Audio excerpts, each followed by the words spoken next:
The Canadian Consul General Ian Burchett has just taken up his role here in Hong Kong, and he's had his work cut out because of the very large number of missions that have been coming here from Canada. And Ian, thank you indeed for joining us. And with Canada being one of the best performing developed economies, I'm wondering what you see as the future of the bilateral relations between Hong Kong and Canada. We have a tremendous people-to-people ties between our two economies. With 300,000 Canadians resident in Hong Kong, our largest Canadian Chamber of Commerce abroad, our exports and our investment is continuing to grow. And obviously, Canada is a country which really depends on the international trade market for our prosperity, our job growth, and the continued development of our economy from coast to coast. I was surprised to learn that Hong Kong is among the top 10 places in the world where Canada exports. Did that surprise you too? It was a great surprise for me to learn how Hong Kong continues to grow in terms of our exports. In 2010, Hong Kong ranked number 15. We're now number 10, as you say, for our direct exports. Obviously, all of the goods and services which we are benefiting from our exports into this market are not staying in Hong Kong, they're going to other parts of Asia, including mainland China. But I think the indicativeness of the vibrant and dynamic business community here shows that Canadian companies and Canadian exporters can profit from the expertise which the Hong Kong market provides them. But as we said, you've just taken up your role as Consul General here in Hong Kong.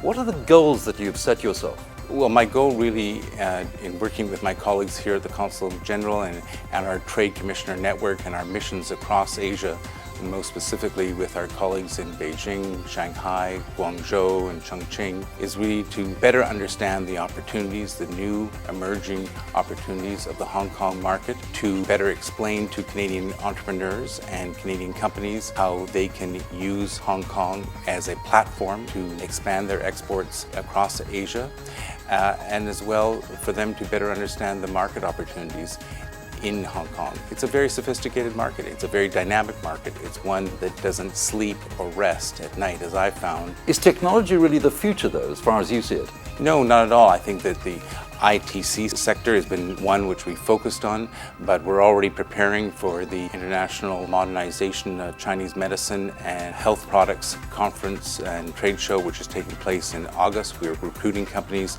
for that particular trade event, and I think that with the support of HKTDC and the work of our trade commissioners here, I also hope that with our collaboration, we can attract more Hong Kong investment. The TransPacific Partnership initiative, I think, is led by the United States, but does Canada really take a part in that? Is that really where Canada is going? Well, I would first say that Canada is very much an international trading economy. We believe in a multilateral framework. We're looking forward to the conclusion of the Doha round, but we're also looking at expanding our individual bilateral relationships. Over the last 6 years, we've actually concluded 9 separate free trade agreements under the leadership of Prime Minister Stephen Harper and International Trade Minister Ed Fast.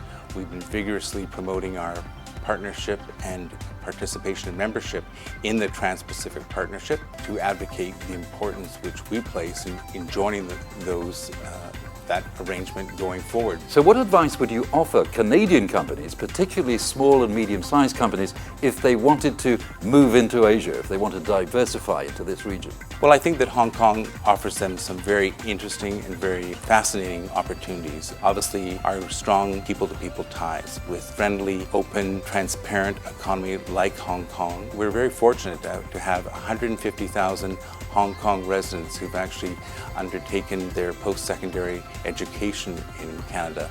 And so these business people who are now resident here already understand Canada and are friends of Canada and can really help Canadian companies continue to expand their business opportunities not only here but also across Asia.